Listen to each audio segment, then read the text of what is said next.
This is a lot of people for one of our events.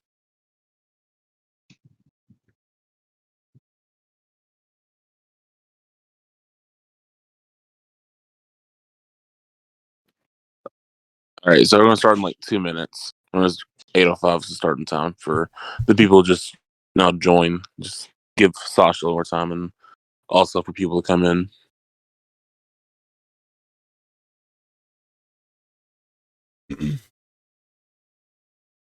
We should have like a beauty contest at the end of it. So like, who wears the dress better, me or Bob? For real. Also, at the end, it's gonna be a free form. So I guess if you guys want to jump in, you can after I guess they conclude. Just to give us information, we're gonna start off at a 10-minute introductory for both, and then after that, it's gonna be more of a free-form debate between the two. So the first part's structured. After that, it's not.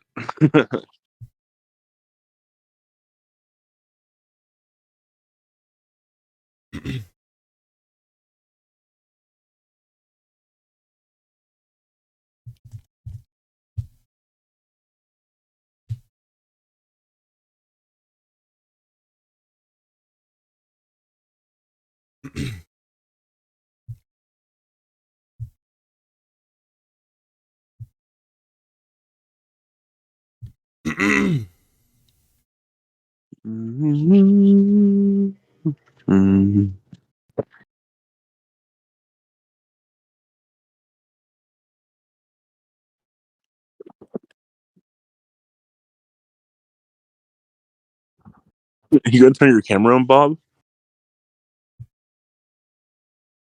Sure. All right, you guys can start. Yo, what's up? You guys can see me? Yo, fresh fade. Thank you. Okay. Yeah, we got. Should I start? Sure thing. My Okay. God, like team fucking. Second. Okay. I'm kind of realizing now that my opening statement is kind of filibustering, but it's okay. Yeah, so tell me when I should start the timer. Yeah, you can start it right now. Okay.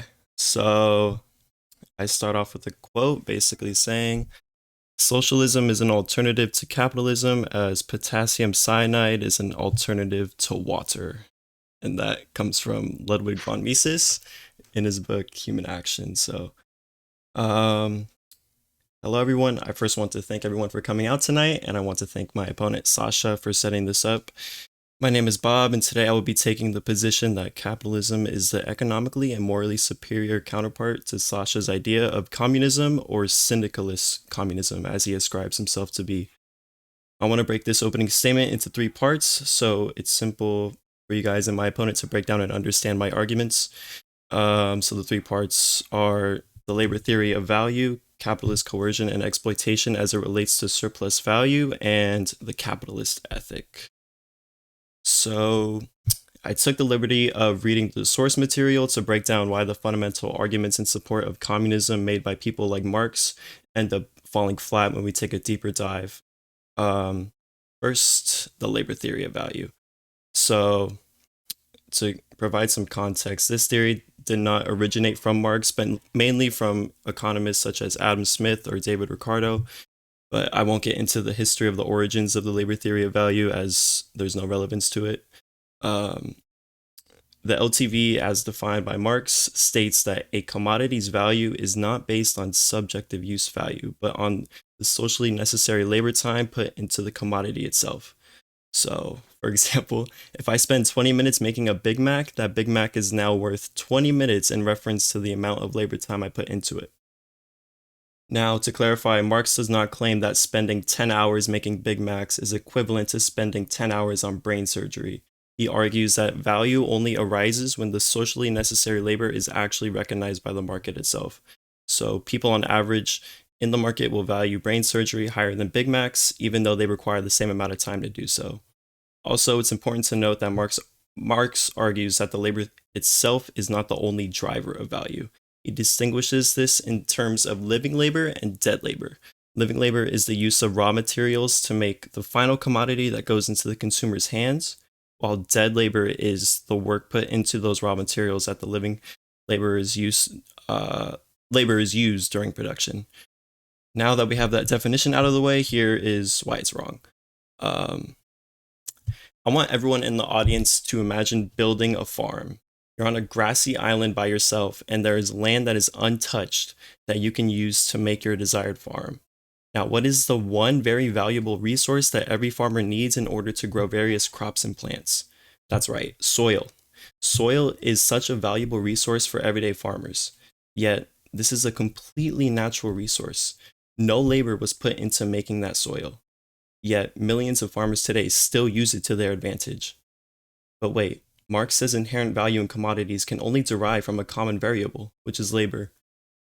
But this labor doesn't exist in this existence. How can we come to the conclusion that soil is valuable if the labor theory of value contradicts with this notion? That's because it's wrong. You see, the reason farmers value soil is not because of some arbitrary value system like Marx's labor theory of value, but it's because of the subjective theory of value. We value things and commodities because of our subjective perceptions of our needs and wants as human beings. A farmer wants soil because it would increase his profits for his farm, while soil for myself as a college student would not increase my profits. Therefore, I don't value soil. All in all, this value system is proof that Marx's theory cannot cover all of the bases in reality and shows that labor does not magically give a commodity value. So why am I talking about all this? Well, this is one factor in how Marx justifies the need for socialism and communism. He saw capitalism as an unethical and failing system that the workers need to take hold of and ship away from the capitalists. This was Marx's concept of the class struggle. Yet, why were people like Marx so hell-bent on overthrowing the capitalists? Well, that's because of Marx's theory of surplus value. It's longer, but it's okay. I'll go quickly. Sasha in the server has talked immensely about how the relationship between the capitalist and the worker is exploitative and coercive. Although I have not seen him cite the surplus value theory specifically, I can see that his argument stems from this. This theory states that the capitalists collect the value produced by the labor done by the worker and essentially steals it. This depends on the labor theory of value to be true, as it presupposes that labor has inherent value, which I have already addressed. But for the sake of argument, let's say the labor theory of value is true. For example, if the capitalist gives me $20 worth of raw bread, and I separate them into pieces and make them into loaves, and the capitalist sells it for $80, then the capitalist has stolen the $60 of labor that I put into making that thing more valuable. And I should be entitled to that money according to Marx. So at face value, this seems very unfair, but it only takes a few bits of reasoning to break down why this relationship is not coercive nor exploitative. The reason that workers work for capitalists in the first place is namely because of a concept called time preference. Time preference is a very simple concept defined as people denying immediate consumption in favor of more consumption in the future. So people with high time preference want something immediately, while people with a low time preference put their wants in order to get more of their wants in the future, put off their wants in order to get more wants in the future. How does this relate to the employer and employee relationship? Well, because the employer cuts out the waiting time for the employee to get compensated. For example, if a worker is paid $10 an hour, they are paid regardless of whether or not the commodity that they created is sold, and they do not have to wait for said commodity to be sold, and the worker is compensated immediately. Another example of this would be acquiring resources to start the corporation. The worker does not have to wait for the corporation to be built. They do not go through the waiting time that the capitalist does. He cuts out the waiting time for the worker in exchange for a larger reward at the end. So employers would have a lower time preference as they wait longer for more compensation. I can go into more detail as the debate continues, but this is a key point in the reasoning of why capitalist form of production even exists in the first place. So I'll just end it off right here. As I've demonstrated thus far, communism is inherently a flawed system that relies on a defunct value system that asserts the capitalist order of economy is somehow immoral, when in reality, this premise is outright false. That's my opening statement.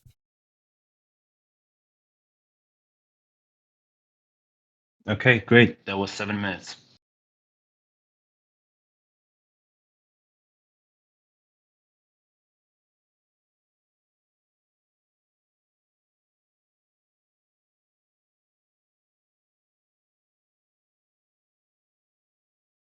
All right, Sasha. You ready, Sasha?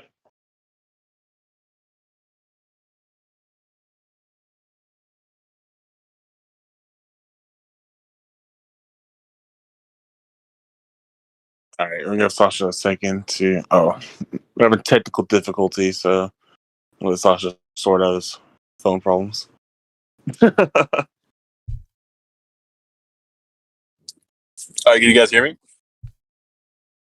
Yep. Loud and clear. We can hear you. Oh, fantastic. So, all right, I don't have my notes in front of me. I'm still on the road, but I have a pretty good idea of what my opening statement wrote down was. So it's probably gonna be a bit shorter in comparison, but I will make do with what I have. So I would like to first say Bob is someone that like I deeply respect. He's a pretty good argumentative person as far as like libertarianism, and I'm more than pleased to be debating someone I view, if not smarter than me, very much on an equal level. So this is, I feel like, going to be a very, very interesting debate. So by saying that communism is a system that requires a revision. It is an outdated system that we have used to model a not want to say I don't want to say utopian era, but a system where like people are treated fairly equally and able to utilize their labor in means that's beneficial to them and their surrounding communities. I consider myself a syndicalist communist, someone that takes different pieces of communism but utilizes the syndicalist mindset of labor unions, mutual aid systems, and other means of communal-based progression. I guess, for lack of a better word. A lot of it. So, why do I consider myself a communist? Bob was right that I definitely do use labor theory as a big stopgap in most of my arguments. That I do believe that the capitalist himself is exploitative in nature, but not just because of the nature of how labor is exchanged via currency, but necessarily the system and institution that provides and upholds the institution or the overall economic theory of capitalism. What do I mean by this? Yes, the worker creates labor, then through labor gets gets their compensation direct and faster. However, this does not necessarily coincide with taxes, other types of institutionalized word institutionalized fees, effectively, for lack of a better term. We see this today in the United States, where we have taxations.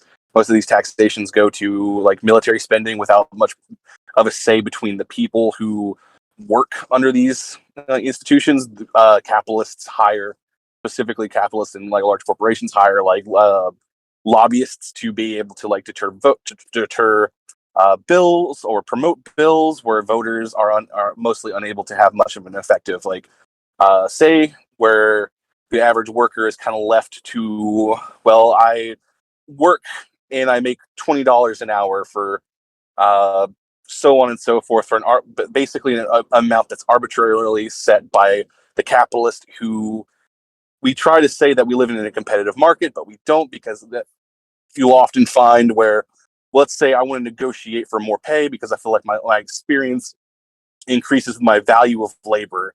The capitalist will say, well, we have a standard rate, and if you don't like it, you can choose to work elsewhere. But that's not necessarily the case when maybe the only other place to work may be 2-3 hours away, and then you're kind of set with, well, I could try to find another job. But let's say you have a family, and this is the job that you have experience in, and you're a skillful laborer.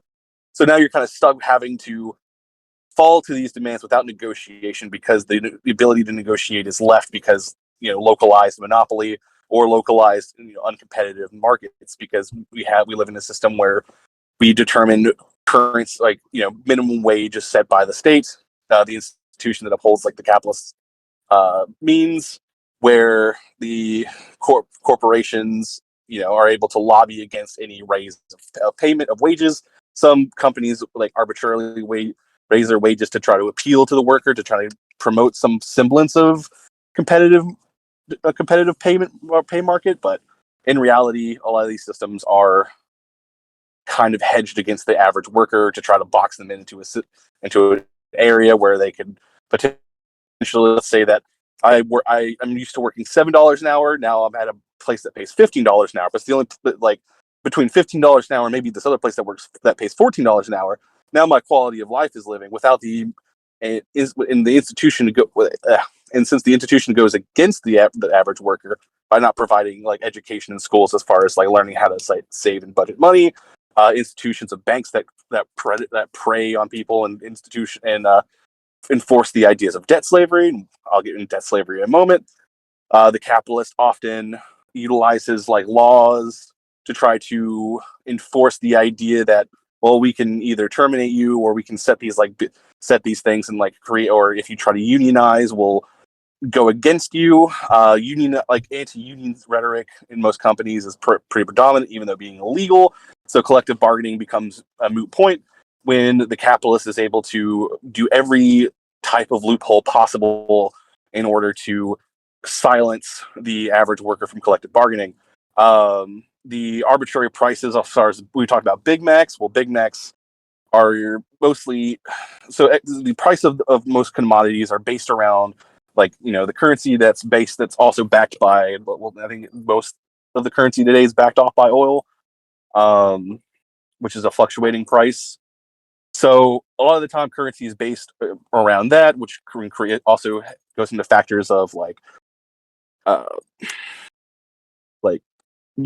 distribution, logistics, and other forces. So the capitalist has to realize their prices and try to lower their product enough to where it's more available to the consumer, but at the cost and detriment of the worker, because oftentimes the capitalists will either try to cut people from their business to try to save profits, cut benefits. Often they won't even promote benefits, even though majority of people in the United States don't have good quality healthcare. Mostly because a lot of companies don't really want to offer benefits. Some offer benefits to a degree where you have to pay. I think it's majority of the time you have to pay for said portion of said benefits. A lot of the time, the capitalists will often as well arbitrarily raise prices incrementally to try to compensate for that. But often will rather resort to downsizing, laying off, or trying to close down certain areas. We look at I want to say McDonald's had a situation where they were losing thousands or millions of dollars off fries because I think I'm going to leave that. I'm going to redact that one because I don't have my notes in front of me right now. But we often see that a lot of companies, when they start losing profits, either through legal means, as far as raising of taxes, they'll downsize and cut people from jobs and labor. And we find that often these times, we'll see unemployment raise, and then we have to mitigate through tax. The institution will take taxes out to pay for these people via the other current laborers. So I'm gonna leave it here. I know it's a bit jumbled up. It's probably some points were not met, but unfortunately, I had to go pick up an automotive part, and I was unable to be on my computer. So I'll leave it here, and I'll try to further move my consensus during the conversation.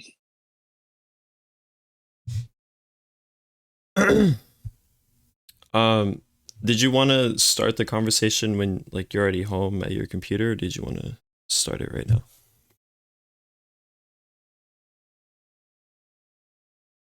Oh, I'm down. I just got home, so I'm jumping out of my truck right now, going to my computer. Okay, for sure. So I think I'll start with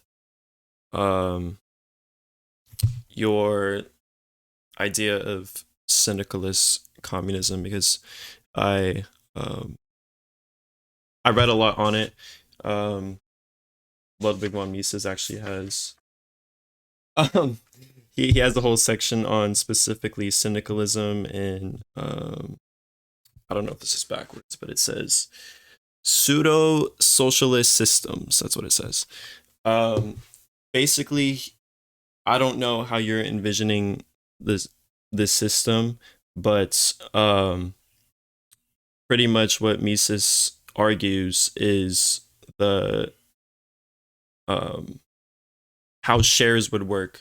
So like if like we converted into an economy kind of like yours, your ideal system, like how would shares work? How would if I like worked for the McDonald's syndicate, then how would I have a share in the company? Would I have ownership in the company? Would each worker have an equal share? So how I envisioned it a lot of the time is that uh and forgive me, it's going to be kind of a bit of a stretch on some of the regards, but so how I envisioned it is, let's say that we work at what would you say, what business? McDonald's? Yeah. Mhm. Okay. So let's say that you have the cashiers, you have the burger flippers and or the cooks rather, and we're working as a cooperative, right? So that's the idea a lot of the time when we talk about syndicalist communism, is that most businesses work as a collective or cooperative. The idea is that each worker has a stake in that business. Usually, resources will be divided into that business. A lot of the time, I'd like to say currency. Let's say that arbitrarily $10,000 is pumped into this McDonald's. This I'm not really measuring the value of $10,000. I'm just kind of giving more of an example. So the workers would determine. So are cashiers more deserving of more? Are the cooks deserving of more? Who do each side believe that would, you know, require the most due to labor intensiveness?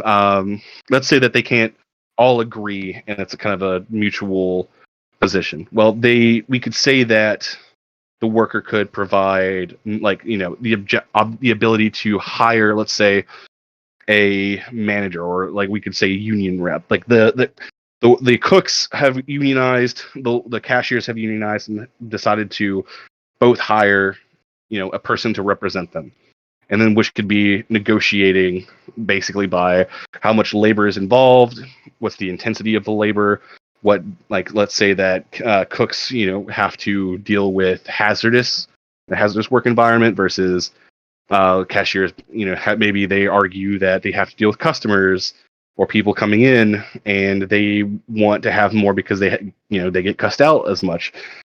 You could say that the workers would, I don't want to say have much of a stake, as per se, like they all equally do, but it's more who is considered by the communal effort deserving of maybe a bit more than the other. So it'd be more of I'd say it's more of a democratic process than it would be anything else. I don't know if that really answers your question. Oh yeah. So yeah, that there would be shares Yeah. in these companies. So my first question to this would be if well, actually I have a whole example for this, but I'll just ask the question first. So Mhm. would if I left, let's say I left McDonald's and I went to Burger King, the Burger King syndicate. They're in the same industry, but they're a different union, I guess. Sure. Would I retain the share that I originally had at McDonald's, or would I just gain a new share and lose that original share from McDonald's? So I would say, let's say that you didn't like the working staff of the McDonald's that you worked at, and you wanted to go work for another competitor. You want to work for like a competitive co-op. I mean, I wouldn't even necessarily say competitive, because the idea is that we're all mutually working together. But for instance, yes, so I would say probably lose the share, but gain the share that you have, because the idea is that each worker collectively has more. What's the word? Hold on one second. I would say yes. Yes, you would lose your share at McDonald's in the sense like you would you would be replaced by someone else who might be wanting to get in, voted in, someone else being voted in. You would go to the other Burger King and you would get whatever share that they've decided to give to, say, like cooks at that place. Let's say that the co-op is they like you, they vote you in, and let's say the McDonald's views cashiers as more in need of more resources than like the cooks do, but Burger King decides that they think that the cooks need more than the cashiers for, because they feel like it's more hazardous there. So it would be more of a protected system where it's like you can't, like, one could argue that obviously the cooks would probably want to migrate to one or the other depending on the collective bargaining aspect of each specific business. But I would say that, like, if you had, like, it would probably be like a voted in process where, like, let's say that the staff only needs 20 cooks. They're at 18 and they have 20 people applying. Well, they have to vote in 2 people and let's say that their shares are more competitive than the average person there, as far as like, well, we think that cooks deserve a little bit more than like the collective pot than the other. I don't know if that makes sense. Yeah. So when I first read this, I think, or I'll just lay out my example so it makes more sense, because it would make more sense with my critique of how innovation would work in this society versus like McDonald's versus Burger King. So, right. Let's say like let's say like we're in the mid 2000s and flip phones are popular. Obviously iPhones haven't existed in this time yet, so this is what the demand is for flip phones. And then now let's progress a little bit forward and say that the iPhones are starting to become popular and the demand starts to shift to iPhones because obviously it's technologically more advanced. So flip phones are starting to become like an old thing, and customers are flocking towards getting these iPhones manufactured by a different worker syndicate than mine. So like I'm working at the flip phone syndicate, and people are flocking to the iPhone syndicate because people want that more. So, and the result of this is I'm not getting as many hours anymore since we're producing less and less flip phones. And now I kind of want to work at the iPhone syndicate. So there are a few questions that arise with this example. So, so you already answered the share part. So, okay. So if I left the flip phone syndicate and I went to the iPhone syndicate and I did not retain my share in the flip phone one, so the issue with not retaining a share in the flip phone company is that this would disincentivize any new innovations or industry in the society. If the syndicate who originally founded the iPhone company knew they would receive workers from the old flip phone syndicate, this would drastically reduce their income as they would have to split their share even more with the new workers, including me. But even with this, let's say, like, to circumvent this, the people at the iPhone syndicate decide not to hire any new workers because there's such a new influx of workers shifting to the new technological advancement. This just creates a bad economy. People are not incentivized. People are incentivized not to innovate, as an influx of people who would desire to work for the new demand, as an influx of people would desire to work for the new demand in the market, which is the iPhones. People want to work for the iPhone syndicate because they would make more money.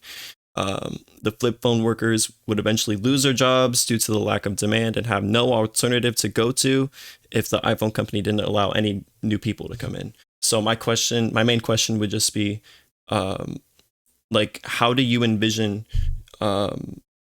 innovation occurring if it's inherently it's not incentivized in the society?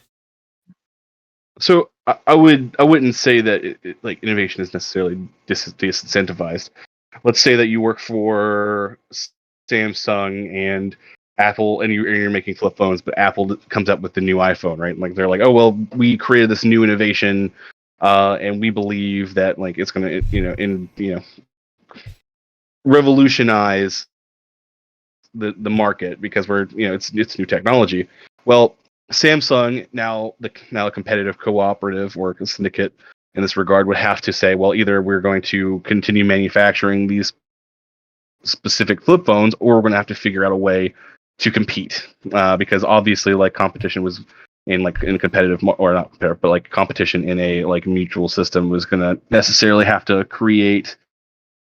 People want to maintain their jobs, right? People want to maintain their ability to maintain their position, and let's say that they're loyal to Samsung and they don't want to have to necessarily lose their share. They've been working there for 20 years, and they feel a certain type of loyalty. They feel like their labor is productive, but they don't want Samsung to go out of the mutual. I'd say innovation comes more out of a necessity to stay relevant. The flip phone company has to try and keep up with the new market. It has to try to, maintain itself some form or fashion. You could even argue to say that, finding in like BlackBerry, is a prime example. Even though it came out of a capitalist need, that innovation sometimes comes out of necessity to maintain itself. So where BlackBerry first started making pagers, they realized that the market changed. They moved to phones, and then they went from phones to now smartphones. And I think that in a communist syndicalist system where we derive most from mutual aid, but each person has like a specific stock within, or a valued amount within the company, or let's say that 150 workers at Samsung versus the 50 workers at iPhone. Well, now they're like, well, we have the means and we have the ability to try to create a competitive style phone, so that way we can maintain our shares, we can maintain our livelihoods, and we can maintain the business, or the cooperative rather. So I think that I reject the concept entirely that communism does not allow for innovation, because innovation happens through necessity, not necessarily through capitalist incentives. Even though I would agree that capitalism does, in a lot of ways, create more need, but it appeals to a more of a greed sense, where like if I'm going to try to stay relevant, I'm going to have to make something either equally as good or better. Anyway. Okay. So my main contention with this would be, or just my main question would be, because you spoke to the necessity of innovation and change. Do you think that the innovation from flip phones or Blackberries to iPhones were necessarily a necessary thing for society? So technology exists for a reason, right? So like, to some degree, probably not. Like, let's say that someone makes farming equipment. A cooperative makes farming equipment, but the farming equipment is being outpaced by another company that's making a version of that farming equipment, and like they're unable to find a better solution to that. So at some point, some cooperatives are just going to unfortunately die out, and that's most like capitalism. Some companies die out and people lose their jobs. Cooperatives might happen the same. Perhaps some mitigation to that would be necessary. I'm a firm believer of a state. I believe that the state should have a function where like it mitigates these problems. Let's say that we'll get into that. I'll get to that point later. But I think that innovation, as far as like, I got into a whole tangent. I forgot my original point, but I think that when it comes down to innovative, like even if it's like an unnecessary product. Like it doesn't necessarily matter whether it's necessary for like the average person or average consumer of said product, but it might be necessary for that that cooperative to thrive or to be alive. Like we innovate to sustain ourselves, and maybe through that we find better means or a better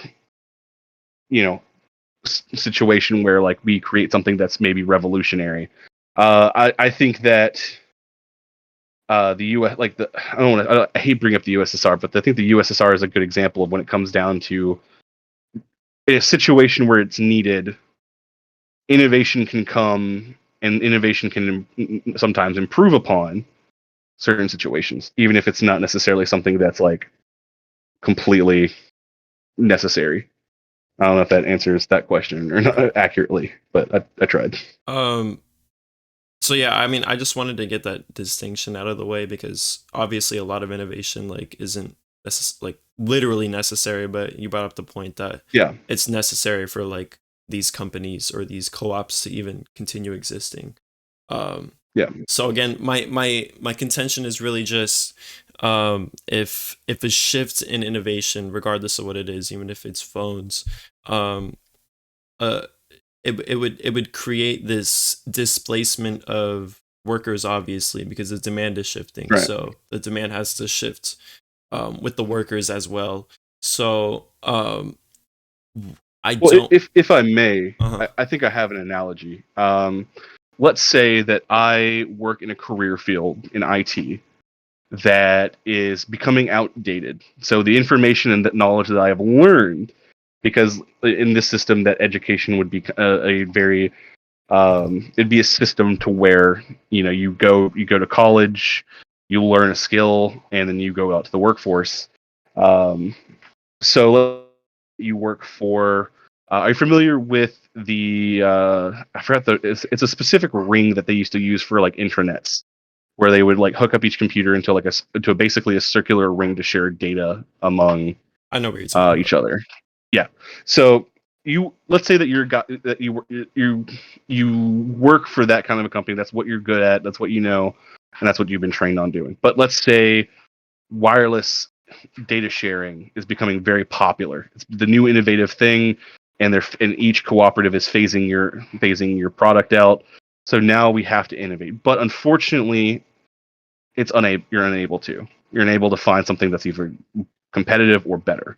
So now you have, let's say, 25 people, no longer their information's outdated, their degrees outdated, so they have to have a career change. I would say that more than likely it's the state's obligation as the higher collective or the higher like union per se to allow these people to be retrained and recast into a specific workforce and then apply for union jobs. Let's say that I want to become a nurse at that point. So the state would be like, okay, well, we're going to take your share. We're perhaps compensating them by saying that, okay, well, we're going to give you a stock in, say, the college that you're going to go to as a to compensate them for their loss of labor due to failed innovation. So then they could take that and go to college. They have to take a specific amount of classes, basically not unable. You have to in 10, let's say years, you have to acquire this degree, unless reasons otherwise, and go out to a specific workforce. You can choose whatever you want, IT again, maybe nursing, whatever you deem, and then you would apply, and then your share would go, and then your share with the institution would be taken, and you would apply, and if you were whether or not you got a job, and you'd reacquire whatever you got, let's say nursing, and you go work at a hospital. I think that a lot of the time innovation probably for certain companies probably fails because they're unable to find the means, or they're unable to have the resources enough to do so. And at that point, sometimes these things are going to inevitably fail. And I think a fallback system with the state to allow for job reassignment is necessary. So, my TLDR. Yeah. Okay. I think we've kind of gotten out of the way like how your system would work, because I really mainly just wanted to understand how shares would work. So I think we got that down pretty well. So we can move on to like the labor theory of value. So do you inherently believe like this is an accurate valuation system? I think for its time, at one point, yes. I think that in today's society, not necessarily. I think that Marx had a good idea for Germany during in that time period. I think that the labor theory, because we have to think like during Marx's time, you're looking at like industrial Britain where people were being exploited constantly for their labor. I think that I've stated many times that like Marx, like the labor theory needs to be revised and updated. I don't think no longer the cap. It's not necessarily just the capitalist, but it's the institution itself that is the one that's stealing wages and stealing the means from the average worker. And when I say institution, I'm talking banks. I'm talking our educational systems. I'm talking just the state itself and that upholds the means and the ability of capitalism, and also the capitalist himself. So yeah. This so I'm kind of confused by this because because it seems like you're taking the position that currently the labor theory of value as asserted by Marx isn't really an accurate way to look at society currently when it comes to value of commodities. So I fail to understand where you're getting because I mean mainly his idea of the stealing of surplus value was based on this notion. So I don't like what is then being stolen when it comes to surplus value if the labor theory of value isn't correct. So I bring up so I'm trying to word this correctly. So labor in the sense of like you're like the amount of labor to produce that commodity is I'm mostly talking about like the compensation aspect of it is being like stolen. So like your labor to produce an item, or the labor of hours to produce said commodity is let's God, how do I word this correctly? I'm really bad at talking.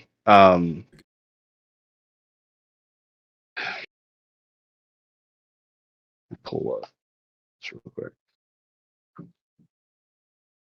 So I'm mostly talking about like the when the prices of goods and services are backed up by, let's say, oil, because like we derive value of the U.S. dollar by oil, which is a very fluctuating has very fluctuating prices.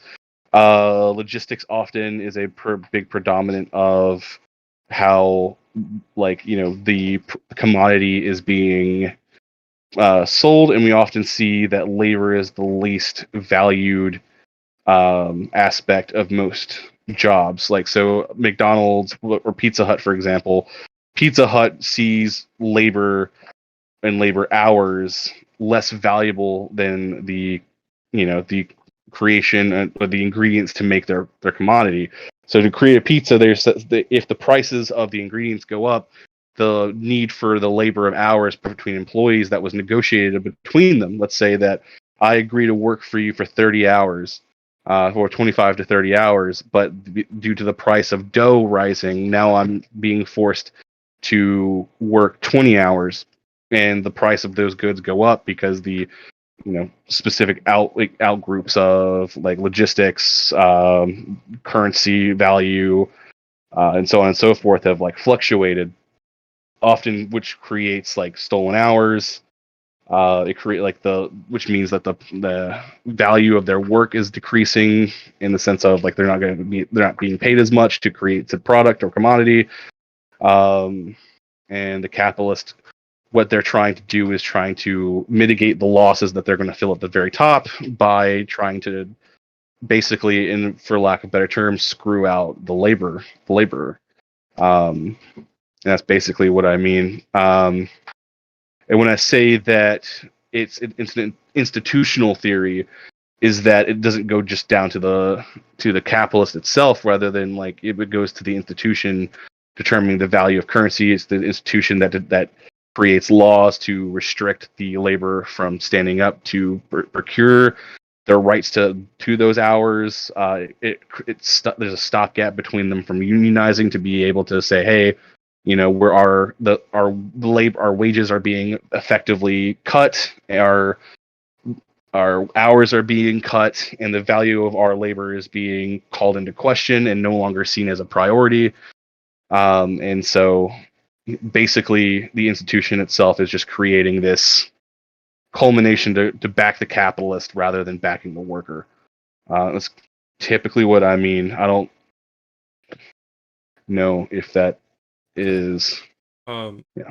So this is kind of I'm really trying to understand. So like because a lot of this is presupposing that labor like has inherent value or gives inherent value to commodities. So the issue is like the first principle, which is the labor theory of value. So if we throw that out, then how can we then say that when it comes to this surplus value that Marx refers to, how can we say that even exists if labor inherently, if we're first saying that labor inherently doesn't give value to anything or doesn't have value in and of itself?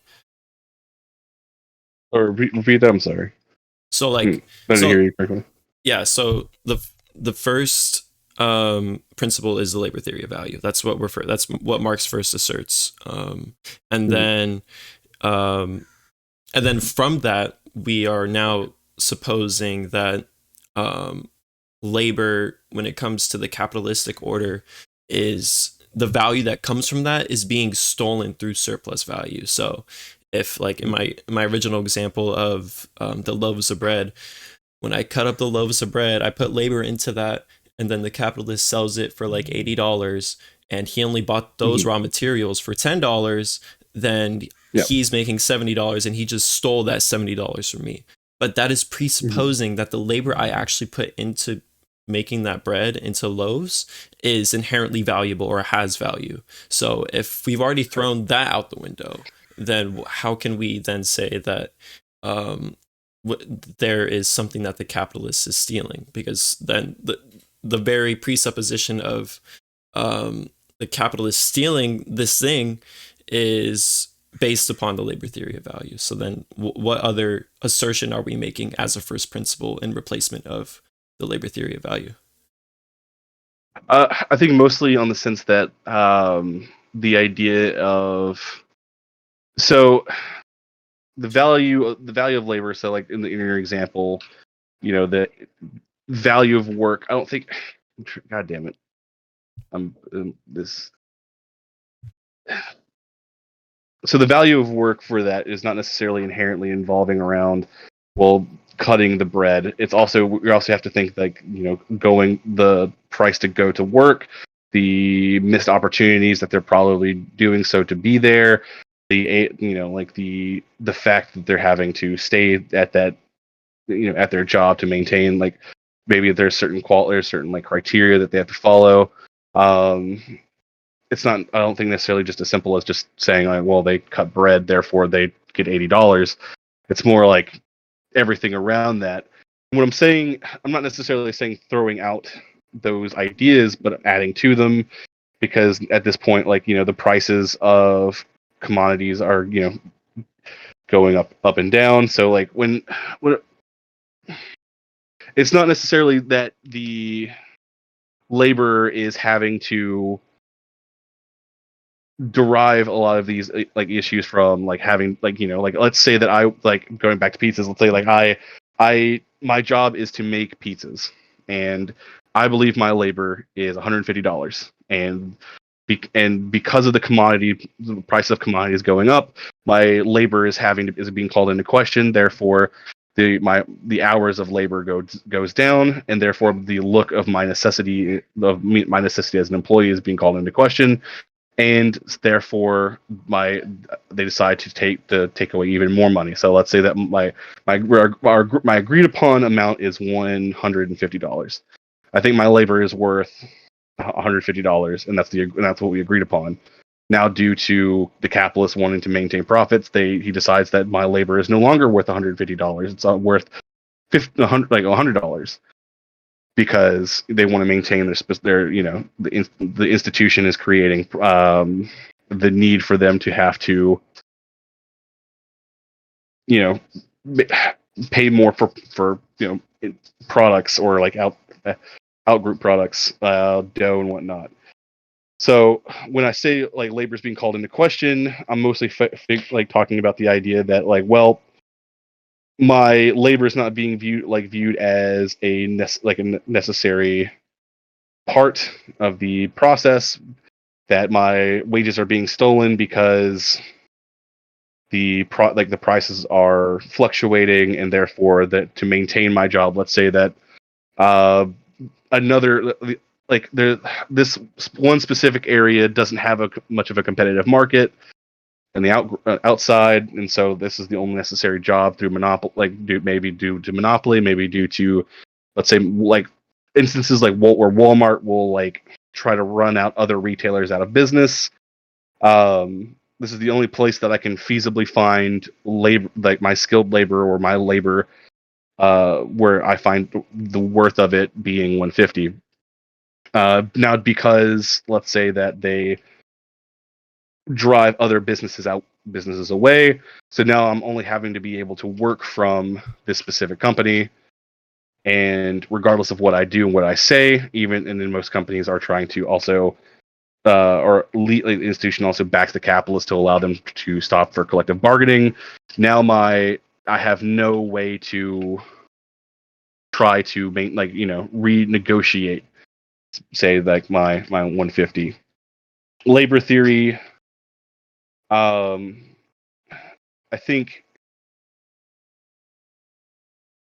it is a pretty substantial claim, as far as like back then, where we didn't have as many institutionalized policies as we did here. But I think at the end of the day, like the wages are being stolen, not necessarily by. I feel like I'm just doing a big runaround. Outside issues create the ability for labor to be looked at differently. Therefore, hours are cut, wages are slashed, and competitive markets are being driven out because the main contender wants to be the only contender. Walmart being a prime example of that, by running out smaller businesses away, where potentially the worker could find meaningful labor at the valued upon amount elsewhere, meaning that due to a monopoly, they're unable to negotiate their for any valued amount, or let's say that their valued amount was even agreed upon previously, but due to institutionalized means, the ability to fight back against their stolen wages actively among them is null and void. Okay. Yeah. So first, I just want to address this assertion that like the labor theory of value was somehow more valid during Marx's time. The claims that I asserted in my opening statement, or the refutations that I asserted, came from an author named Baumbark, and he was an Austrian economist who asserted those arguments in 1892. So a few years after Capital was released. These counter arguments to the labor theory of value have existed since they've almost begun, with Marx at least. Right.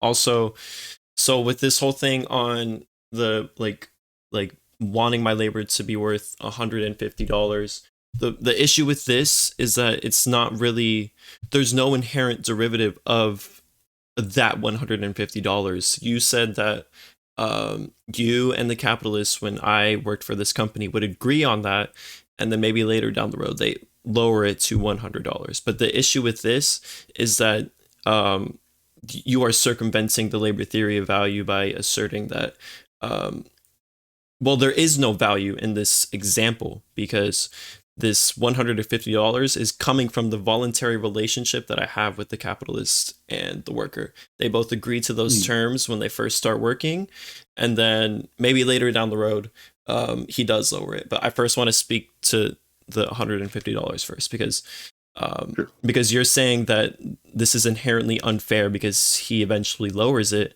but there is no actual value system that is saying that your labor is actually worth $150. The thing that is telling you that it is worth $150 is only the agreement that you had with him. So in order to assert unfairness when it comes to the surplus theory of value, Marx created the labor theory of value to assert that there was this this value that wasn't agreed upon by the capitalist or the laborer. It was mainly that the laborer was inputting this value into his work, and the capitalist was not recognizing inherently that labor and that value that was created by the labor. So this kind of throws that concept that Marx originally asserted out the window, and it kind of there is really no value system that really asserts that there is any unfairness here, other than the capitalist lowering that wage. So I mean, we can move on to how this is inherently unfair. So I would first ask, like, in this contract that I made with the capitalist, right, when I originally agreed to the $150, I mean, usually in all contracts that you have with companies, they reserve the right to lower your wage as they see fit. Well, not below the minimum wage, obviously, but in those grounds they can lower it. So Right. so I would just ask, inherently, if we're throwing the labor theory of value out the window, how is this an unfair thing for the capitalist to inherently do?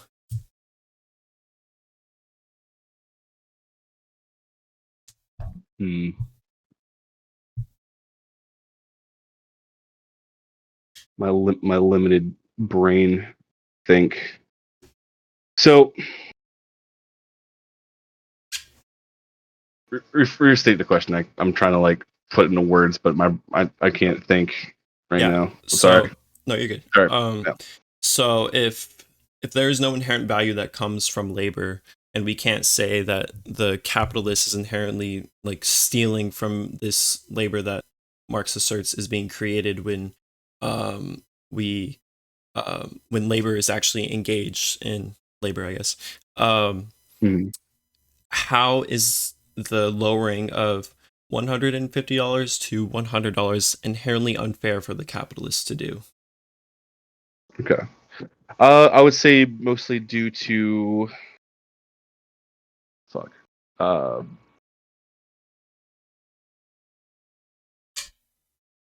I'd say mostly due to the the necessity of maintaining the workers' ability to do their labor.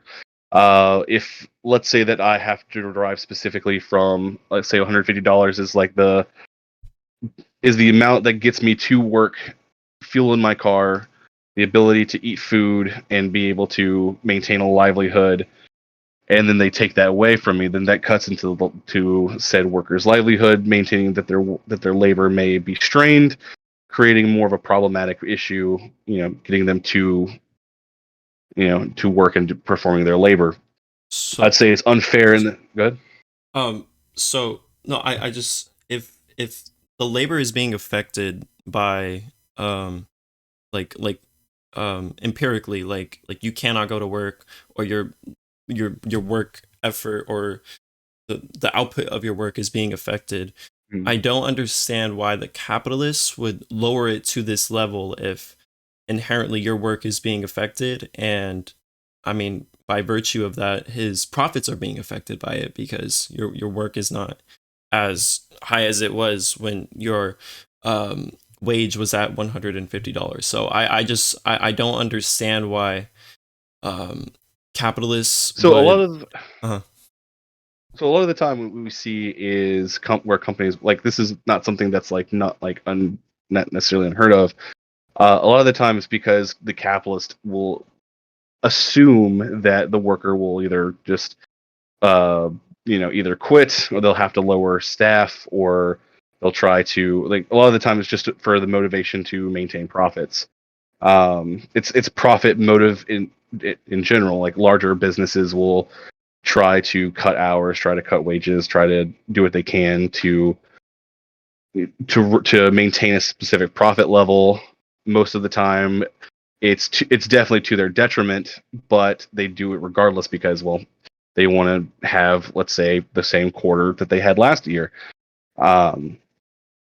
And sometimes sometimes it works out for them in the long run. Other times it doesn't. But ultimately, like, it's mostly because they want to. A lot of the time, businesses don't see labor as a necessary resource in the sense that they might see, like, ingredients or components to produce, because they see that those are more valued than the average laborer. So if they cut the wages, then they're essentially going to find the ability to, maintain their, profit margin, because labor to most capitalists, labor is a fluctuating amount where it could, like, even though it's agreed upon, they can either reduce staff, or they can reduce wages, or mixture of both, in order to maintain what they need, or what their profits are. But it is often sometimes to their detriment, and I think that they still do. A lot of them do it regardless of the fact, which negatively affects the worker in the long run. Okay. So I would just say that, generally speaking, I wouldn't see this. I don't think company or corporation owners or CEOs or managers, I don't think they see it in this way most of the time. And I mean, it's not empirically proven, but I would just say that when it comes to leading a company, labor is seen as like one of the most important facets of, well, that depends on the industry, but generally speaking, it's one of the most important facets of running a company and supporting it. So I would just say that this idea that profits would supersede labor is weird, because that is those two things are inherently intertwined. The reason that they make profits in the first place and they're able to increase their profits is because they have a set worker base that isn't unionizing against them, like quitting in large masses. And the whole point, in the CEO's mind, what they want to do is make sure that doesn't happen. And the way that they make sure it doesn't happen is by having a level where they are pleasing their workers while at the same time they're making enough profit to actually meet their needs. So I see it as more of a symbiotic relationship. The CEO has obviously more profits because they're at the top of the food chain, and there's the workers at the bottom, and these people have a lower time preference because they want to make money now, while the CEO who built up the company has a higher time preference because they are allowing themselves to wait for their perceived profits. They built up this company. They're leading this company, and they're waiting for the profits to come in, because profits inherently aren't a guaranteed thing when it comes to companies. So I just see it as a symbiotic relationship where the capitalist is giving workers enough to agree upon and say, okay, this is a good wage, I'm going to work for you. And in contrast to that, they are giving the capitalist labor that produces profit for them. So when it comes to this thing where it's like, oh, the capitalist is just gonna knock these people down and lower their wage as much as possible, and only care about profits when it comes to the end of the quarter. I see it more as the laborers are profit. They are creating profit for the company. So this is why they are so important to the company's success, and this is why CEOs. If I may, yeah, real quick. So I don't necessarily disagree. I think there are some companies that definitely prioritize labor among other things. Like a lot of companies will try to pride themselves by saying that we're employee owned or et cetera and so forth. I think it can. But I do not think that this is the majority. I think this is the minority. A lot of companies, like I know, for instance, like Taco Bell, for example, like if a Taco Bell managerial staff does not really give much of a crap, or Walmart even does not really give much of a crap for their entry level employees. And I'm talking about hourly wages at people at the stores, because the idea for McDonald's or these companies is that they're just another number on the machine. Look at trucking, for example, for like large like trucking companies. They do not care about their employees, because even though yes, employees are the majority of what makes them profit, but a lot of the times they can be easily replaced because they're so massive that taking a hit by losing 1, 2, 3 guys isn't something that they're mostly going to be concerned about, especially when they're so as large. If it's a minor business, like a small business, let's say like it's a 20 let's say Zaxby's had 20 locations.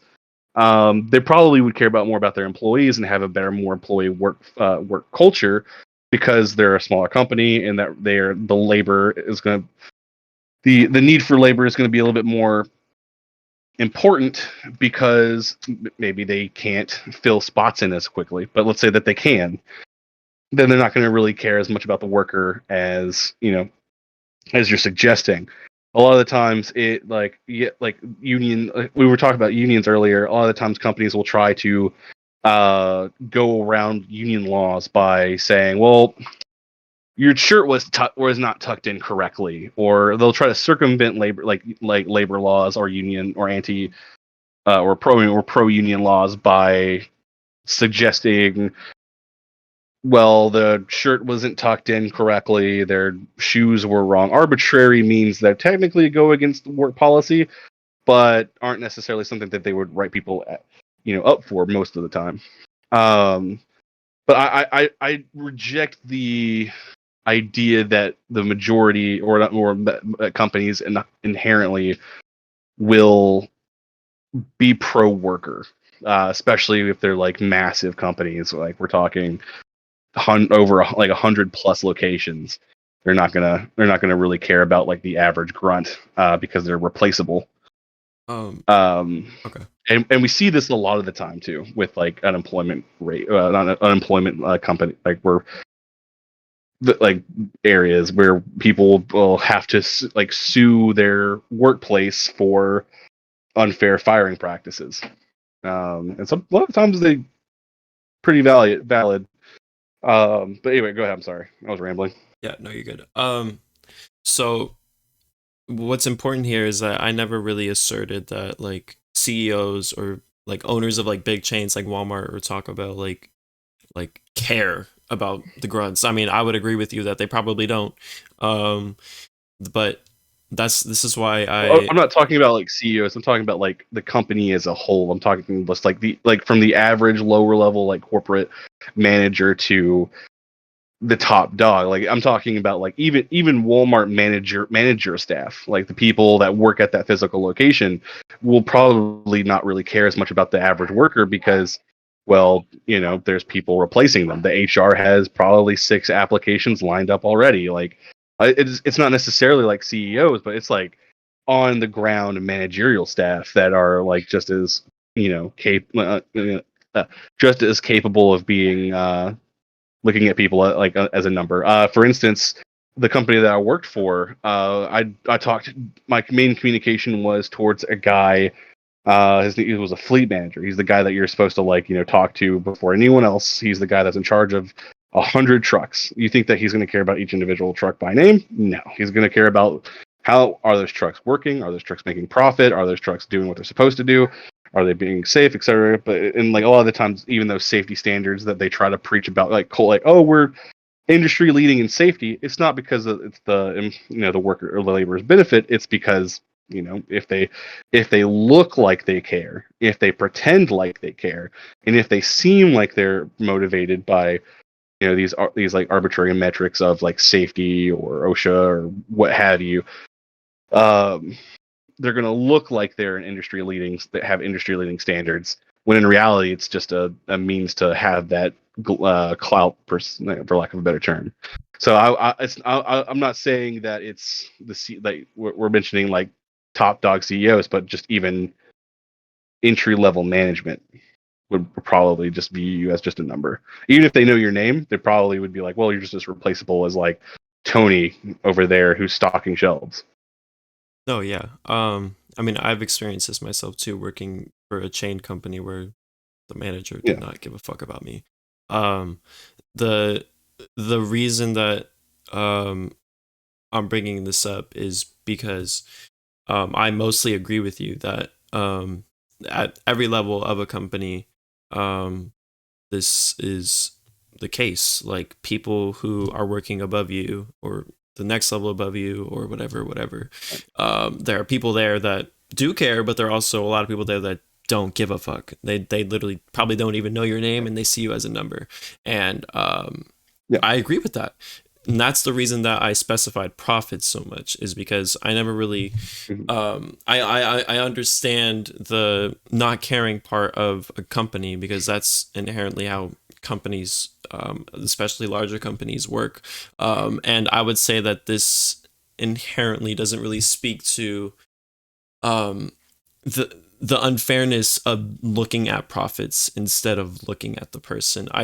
This is why I look at it as a symbiotic relationship, because even low level workers, they don't, some Walmart employees don't even know who the CEO is of Walmart.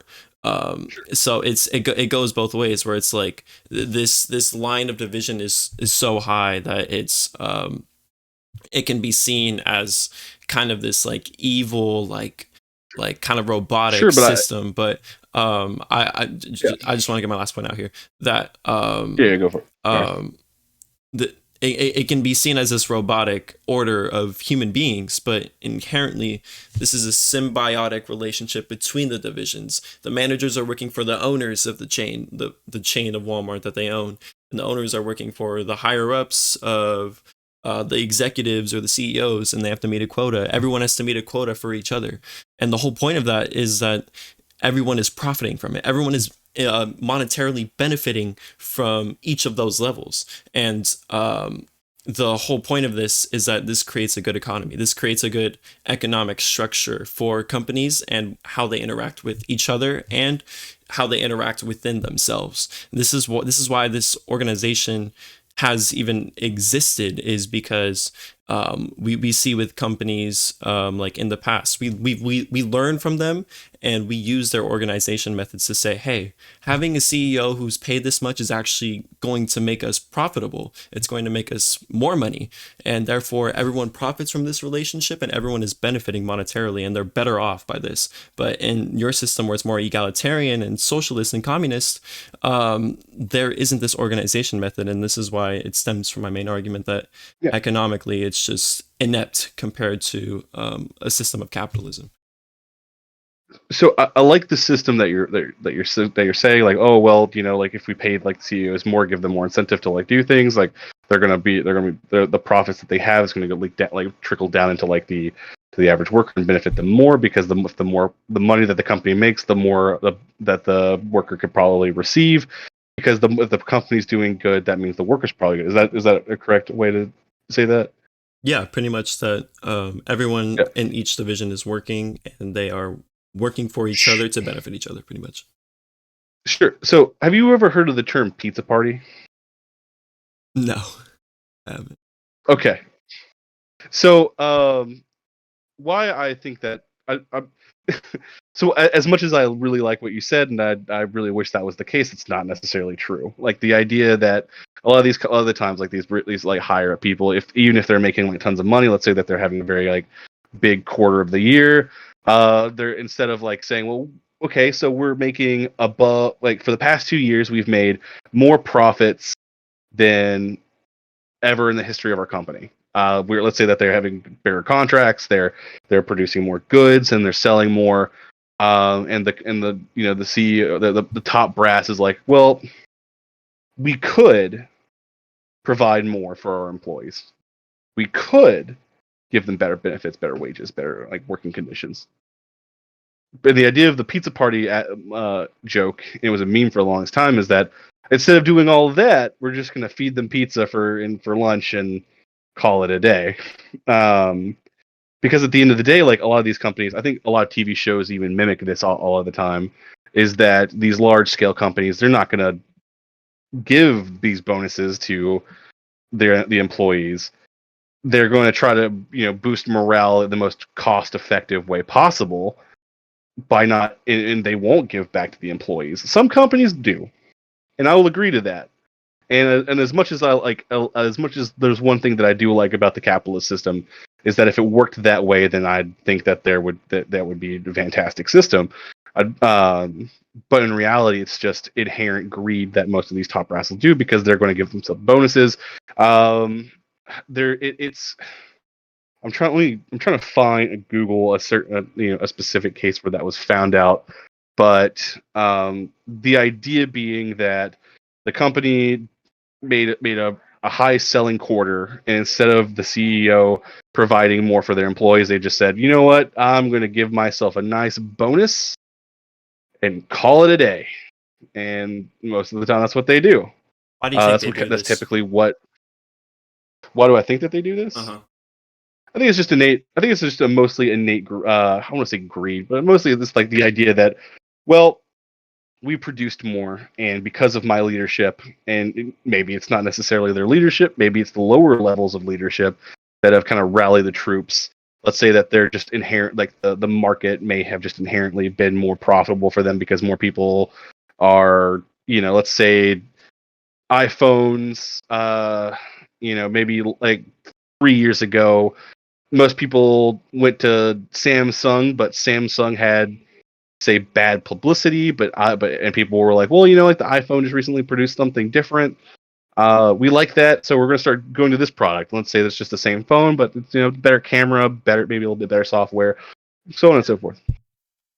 And so instead of what happens is, rather instead of providing those profits, and let's say that the profits outmatch the creation, distribution, innovation of said phone, they decide to say, you know what, instead of giving back to our employees, we're just going to take those bonuses. And I don't necessarily believe it. I would like to not believe that it's inherent greed, but I would definitely like to say it's like this perceived view of running the company get better, and where maybe they promised their employees bonuses, they retracted that by just giving themselves bonuses instead. And I think that is mostly inherently the problem with capitalism, and mostly in a nutshell, in my opinion, is that it's just, we have the means to do what we can for our employees, but we choose not to because we delude ourselves into believing that we're the ones that created this to be the case. And sometimes maybe that's true. Maybe they created this really good means to have, like, they created, like, they approved a slogan, or they made a policy that rallied the troops, and where it made it easier for management to rally the troops, or they worded something where, oh, well, if you do good, we'll give you raises, and it motivated the staff to work harder. And at the end of the day, it's their labor that this person's profiting from. It's their work ethic, or their not work ethic, but their work output that they're profiting from. And instead of giving back, they're taking. And I think that's inherently a problem. This is a really weird argument, because I can see this applying to every division of a capitalist order. So I can, as a counterexample, I could say that when it comes to workers, they're having a pizza party, and they have the option of either foregoing their benefits to benefit the CEO and have their company go S&P 500, or they don't and they keep their benefits. So I don't really see this as an argument against like CEOs only, because this is I'm not arguing about CEOs, but it's also like, I'm just talking about like top brass in total, like just people at the very top of the food chain, not necessarily CEOs. CEOs are just like an easy prime example, rather than saying like board of directors, managerial, like high-end managerial staff, CEO, CFOs, things like that. Not necessarily just spouting out CEOs. I'm just utilizing it as a means to convey higher end managerial No, stuff. yeah, I understand. I'm not understanding how this can apply to the bottom of the food chain. Okay, so let's say that Walmart store in in bumfuck Louisiana made groundbreaking profits that year, and I'm talking like they the company was like, hey, if you guys do sell more and utilize your labor more by we'll provide you with a better insurance plan. And so the employees are like, you know what, that sounds great, all I gotta do is put a little bit extra work in there and I get a better insurance plan. That sounds absolutely fantastic.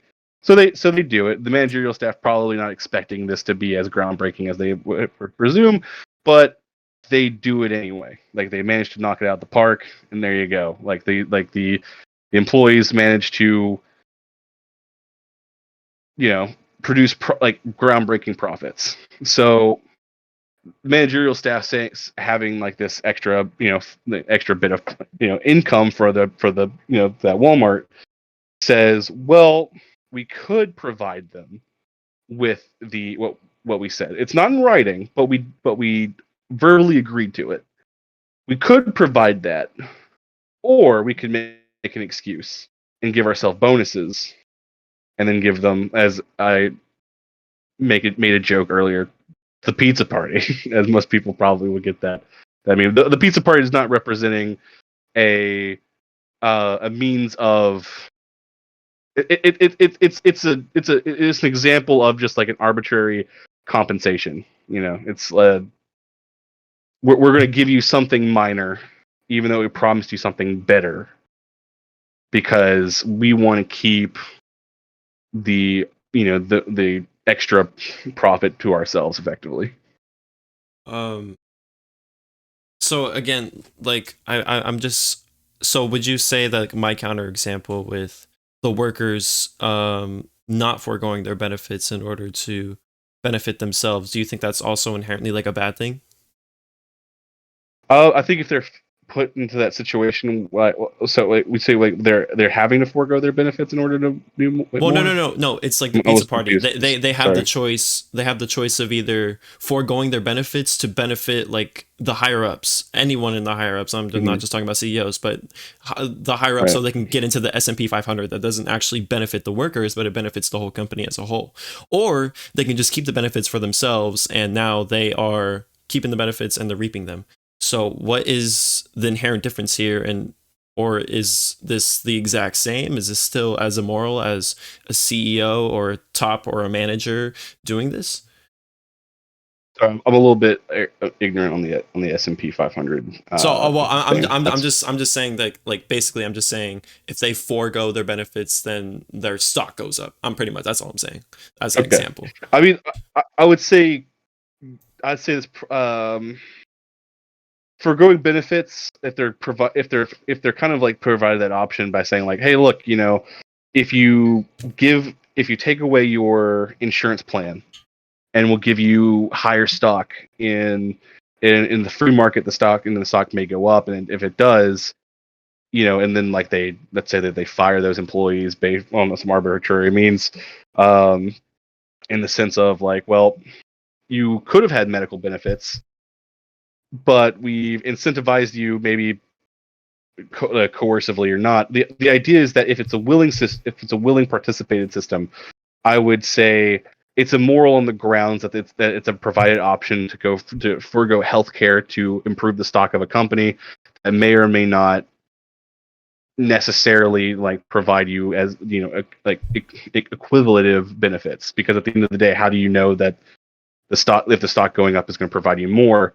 If let's say that if the stock goes up and the wages go up, then it's kind of like a gamble, I guess, at that point. Like stocks, from my limited understanding, is mostly just like a gambling system where it's like, oh, well, if the stocks go up and you invested into it, you're gonna acquire more on the stock scale. But I would say the option is immoral, not necessarily them doing so or the company allowing them to do so.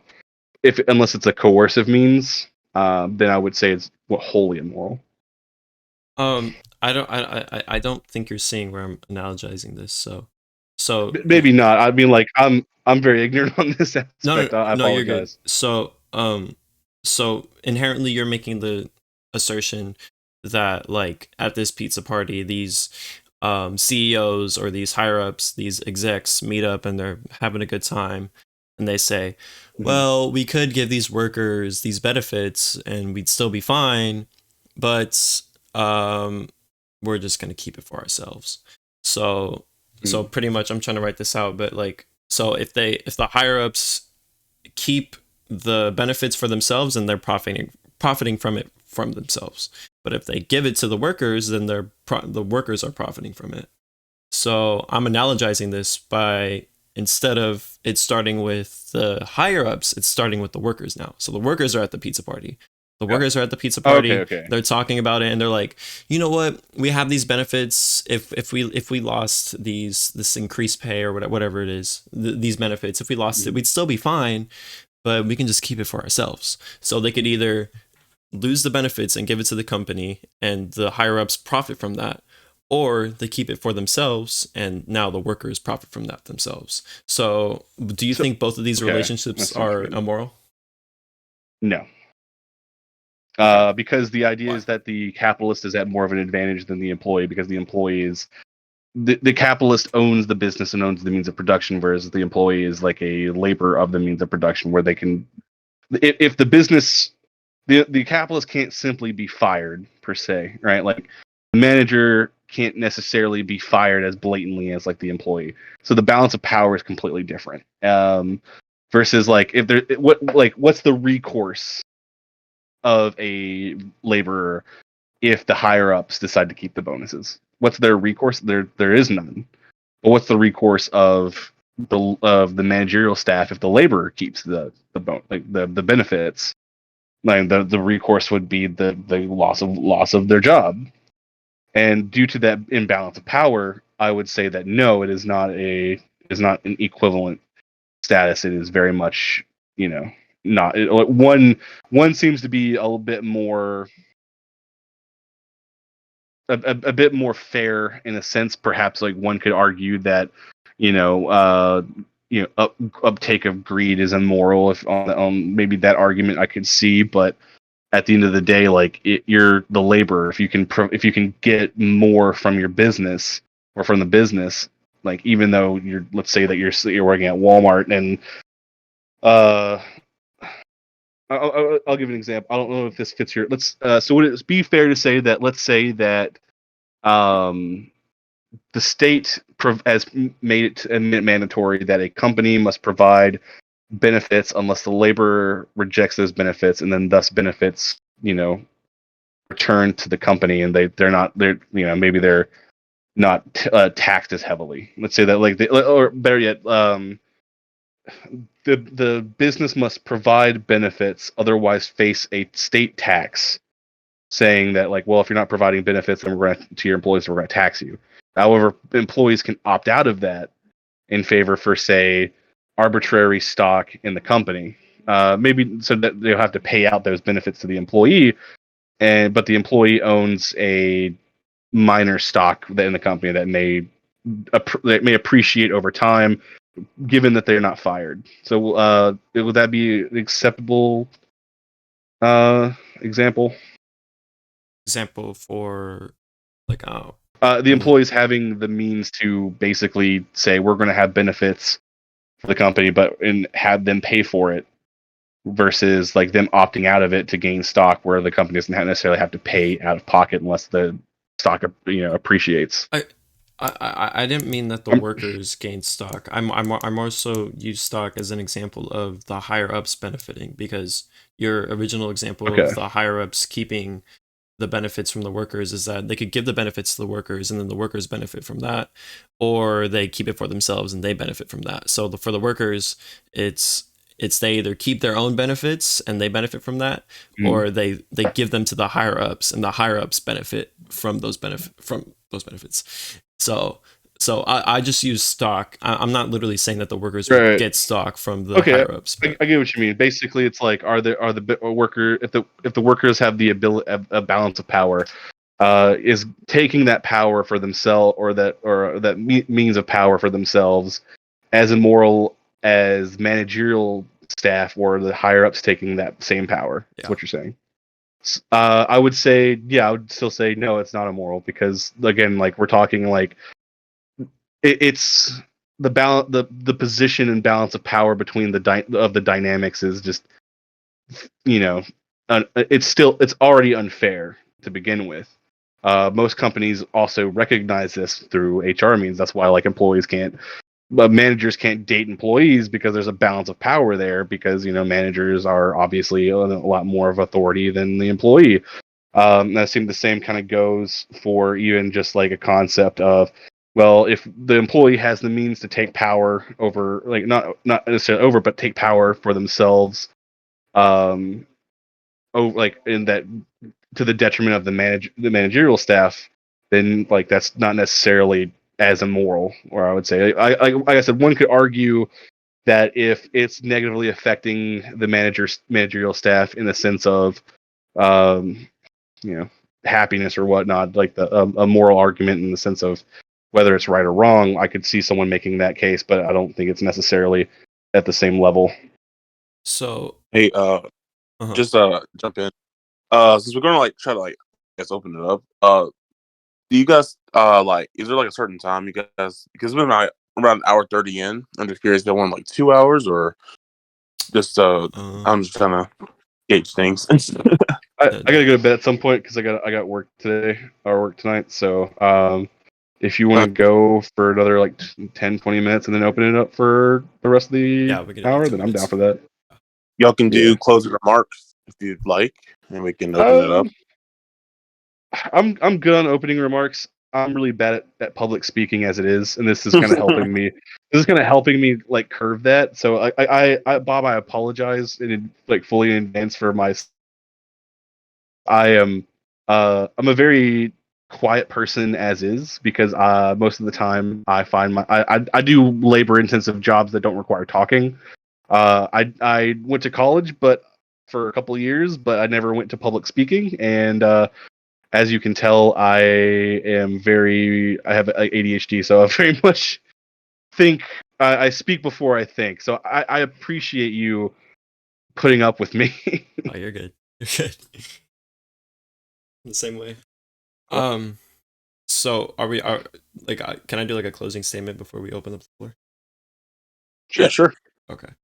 So I mean, I thought this was a great discussion. I think we got a lot through most of my main points. So I just think that inherently, I think you are pretty close at coming to terms with some of the little faults of like why you believe in some things, which I think the main one was probably just why it's inherently unfair for like companies to like I guess lower wages or whatever. And I think we kind of went to the bare bones of like the labor theory of value and surplus value and how those two relate.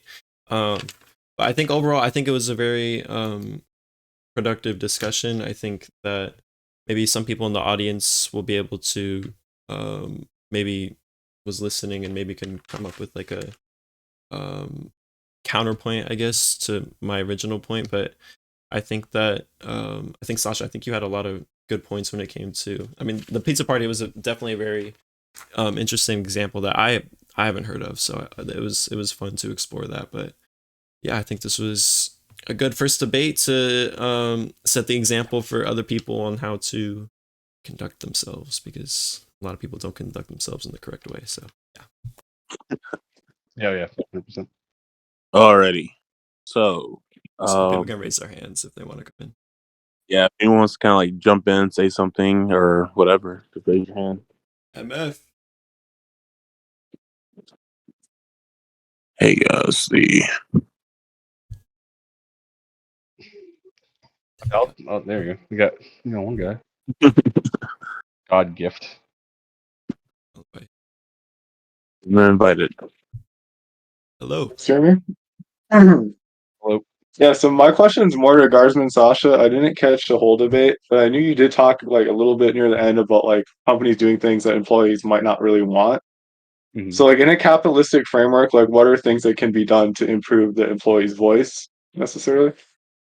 So a lot of the times, to go off of a lot of the times when I talk about myself as a communist, I also try to say that I like, even though I live in a capitalist society, I advocate for workers. And I think a lot of what we can do is try to reform a lot of laws that allow for unionizing. I think that we saw an attempt at Amazon in Birmingham, I think Birmingham, Alabama, somewhere in Alabama, where workers try to unionize, but it was unfortunately through passive means shut down due to, I think they were trying to make, they were like, we're going to have the vote inside. I think enforcing unionizing laws, trying to advocate for employees to create like collective like, I guess, to advocate for employees to utilize collective bargaining, or not, if you don't even want to go that route, perhaps like just having reforms to the idea, to the point to where like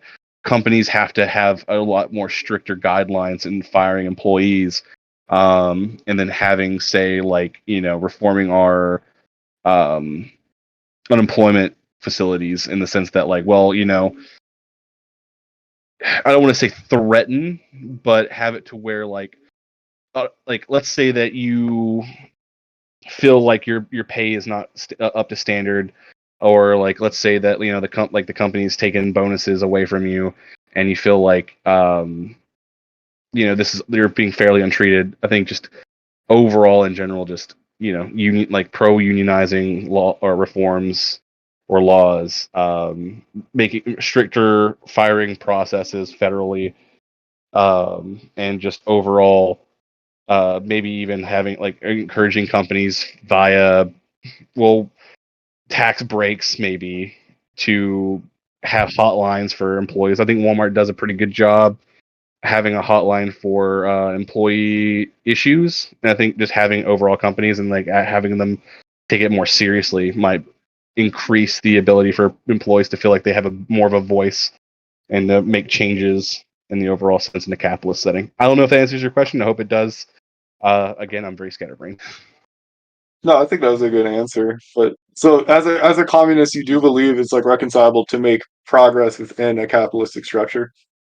I do think, I mean, as much like I mean, I live in a capitalist society. I participate in a capitalist society. I have a Yeah. job that, like, I mean, and as much as like I don't hate capitalism. I think that there is a lot of benefit to capitalism, and just as much as, like, but I prefer communism and the ideals of communism. Like, I'm But not like from what you against. Go ahead. said, from like a policy standpoint, like in the real world, I guess like I don't see the difference between you and like an average like union member, really. I mean, no, It's like just I'm a syndicalist at the end of the day. Like, I'm a syndicalist communist. Like, like my entire talking point is going to be union, and pro union standpoints. But like I said, a lot of it stems from because I live and participate in a capitalist society, and like I don't inherently, most